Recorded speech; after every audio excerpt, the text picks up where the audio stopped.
MP की history में हमको सबसे पहले देखना है मध्य प्रदेश के प्रमुख पुरातात्विक विरासत। मध्य प्रदेश की प्रमुख पुरातात्विक विरासत मतलब हमारे मध्य प्रदेश में हमको कौन सी प्लेस कहाँ से मिली है। एग्जाम पर्सपेक्टिव से ये पुरातात्विक स्थल इंपॉर्टेंट है, इसीलिए हम इनको 1 बाय 1 देखेंगे। सबसे पहले हम देखते हैं कायथा। कायथा, आज का जो कायथा है या जो कायथा प्लेस है वो प्रेजेंट डे हमको कहाँ पे पड़ती है? उज्जैन में पड़ती है। कहाँ पे पड़ती है? उज्जैन में। कायथा को हमको याद रखना है उज्जैन से। कौन सी नदी के तट पर है? छोटी काली सिंध नदी के तट पर है। कायथा उज्जैन छोटी काली सिंध नदी के तट पर। और कायथा से हमको किसके साक्ष्य मिले हैं? मालवा के प्राचीन इतिहास के साक्ष्य मिले हैं। किसके साक्ष्य मिले हैं? मालवा के प्राचीन इतिहास के साक्ष्य मिले हैं। काय से? कायथा से। अगर हम इसको मैप के पर्सपेक्टिव से देखें तो कायथा हमें कहाँ मिलेगा? उज्जैन। तो ये है हमारा एमपी का मैप। इसको अगर अपन थोड़ा सा जूम करते हैं तो ये देखिए, ये हमारे पास क्या है? एमपी का मैप है। ये पूरा का पूरा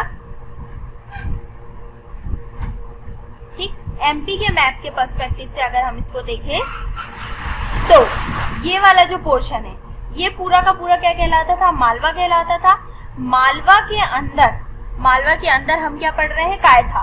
कायथा जो है वो उज्जैन के पास, उज्जैन को ही हम क्या बोलते थे? कायथा। या कायथा कहाँ पर मिला था हमको? उज्जैन में मिला था।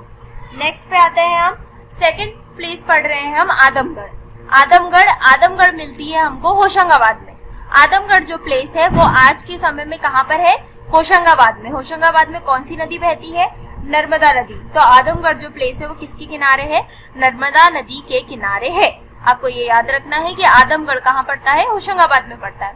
थर्ड नंबर पे आता है डांगवाला। डांगवाला जो है वो कहाँ पे पड़ता है? उज्जैन में पड़ता है। डांगवाला को आपको याद रखना है उज्जैन में। यहाँ पर समृद्ध संस्कृति के साक्ष्य मिले हैं। मतलब यहाँ की जो संस्कृति है, वेशभूषा है, खान पान है, रहन सहन है, इस प्रकार से एक बहुत ही अच्छी समृद्ध संस्कृति को दर्शाने का काम करती है। कौन सी प्लेस? डांगवाला, जो कहाँ पर है? उज्जैन में है। नेक्स्ट पढ़ते हैं हम आवरा। आवरा जो है वो कहाँ पड़ता है? मंदसौर में पड़ता है। आवरा कहाँ पड़ता है? मंदसौर।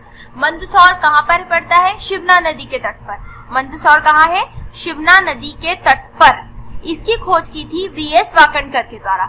आवरा की खोज वीएस वाकणकर के द्वारा की गई थी। यहाँ से क्या क्या मिला है? यहाँ से मिली है वृषभ की मूर्ति, स्त्रियों की मूर्ति और बच्चों की मूर्ति। कहाँ से मिली है? आवरा से मिली है। आवरा कहाँ पड़ता है? मंदसौर में पड़ता है। ठीक है। 5th नंबर पे आता है हमारा इंद्रगढ़। इंद्रगढ़ भी हमारा कहाँ पड़ता है? मंदसौर में पड़ता है। इंद्रगढ़ की लोकेशन भी आज प्रेजेंट डे में कहाँ पर है? मंदसौर में। यहाँ पे भी हमको क्या मिली है? देवी देवताओं की मूर्ति मिली है, लक्ष्मी जी की मूर्ति मिली है, पार्वती जी की मूर्ति मिली है और घरेलू उपयोग की वस्तुएं। घरेलू उपयोग में लाइक मटके हो गए, कटोरे हो गए, हमारी जो घरेलू उपयोग में हमारी चीजें यूज होती थी। जैसे आपको पता है कि पहले के जमाने में मिट्टी के बर्तन में खाना बनता था, मिट्टी के पात्र में परोसा जाता था, मिट्टी के पात्र में पानी भरा जाता था। उसी प्रकार से कुछ घरेलू उपयोग की वस्तुएं मिली है हमारी मंदसौर से। इंद्रगढ़ कहाँ? इंद्रगढ़ की लोकेशन याद रखिएगा। इंद्रगढ़ कहाँ से मिल रहा है? मंदसौर से। नेक्स्ट नंबर पे आता है कसरावद। कसरावद जो है इसकी लोकेशन इंपॉर्टेंट है। कसरावद को हमको याद रखना है कि ये कहाँ पर है? खरगोन में है। कसरावद में एक प्लेस है या खरगोन में एक प्लेस है इतबरडी। इतबरडी से क्या हुआ है? मौर्य काल के 11 स्तूप प्राप्त हुए हैं। क्या प्राप्त हुए हैं? मौर्य काल के 11 स्तूप प्राप्त हुए। कहाँ से प्राप्त हुए हैं? इतबरडी नामक प्लेस से। इतबरडी कहाँ पर? खरगोन में। कसरावद जो प्लेस है वो भी कहाँ पे पड़ रही है? खरगोन में पड़ रही है। और ये जो कसरावद है जो आज खरगोन में पड़ता है, ये बौद्ध शिक्षा का, किसका? बौद्ध शिक्षा का एक प्रमुख केंद्र था।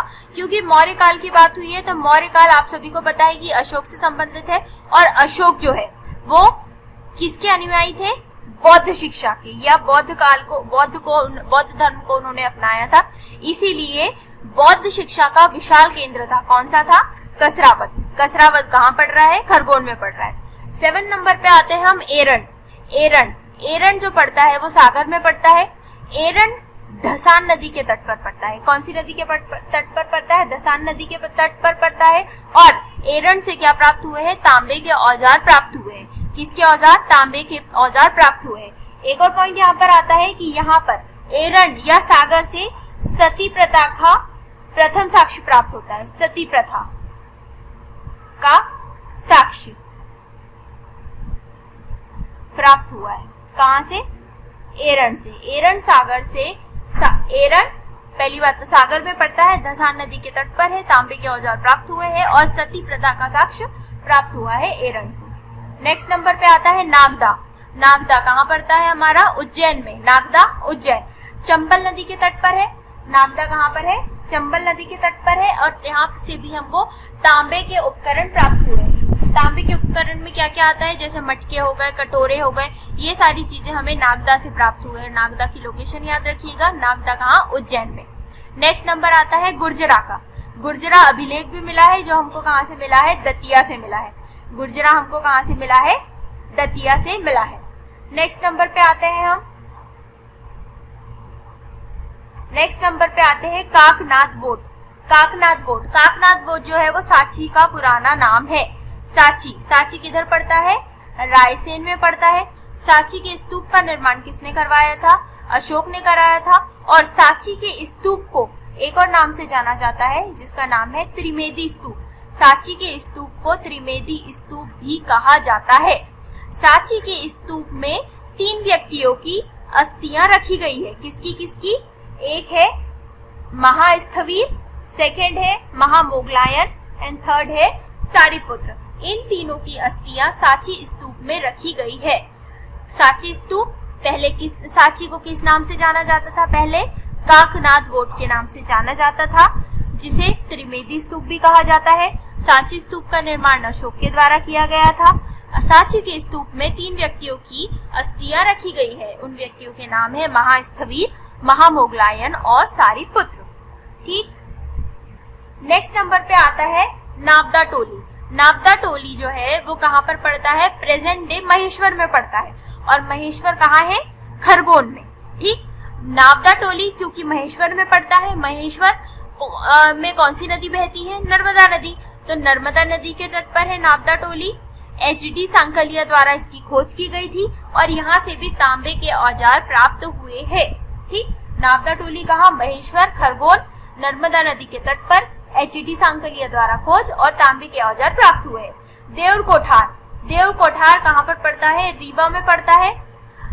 रीवा में पड़ने के साथ साथ यहाँ पर बौद्ध स्तंभ एवं अनेक छोटे छोटे स्तूप प्राप्त हुए हैं।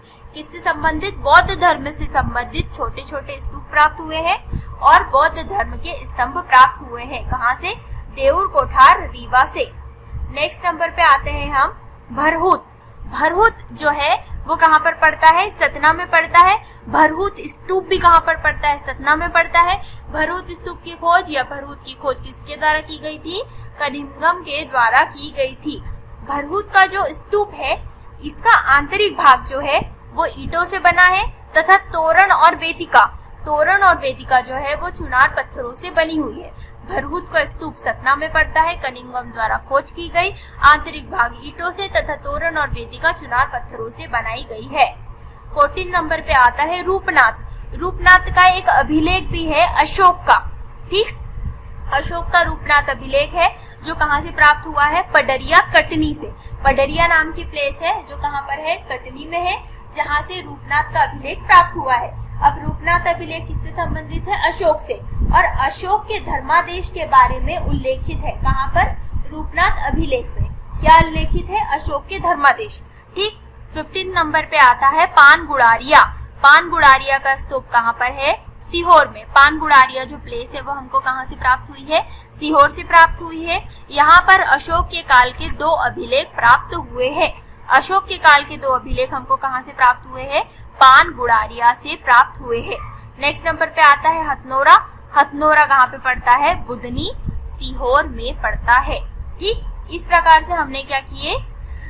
मध्य प्रदेश के पुरातात्विक स्थल को स्टडी करने का काम किया। यह मध्य प्रदेश के जो पुरातात्विक स्थल है उनका हमने रिवीजन किया।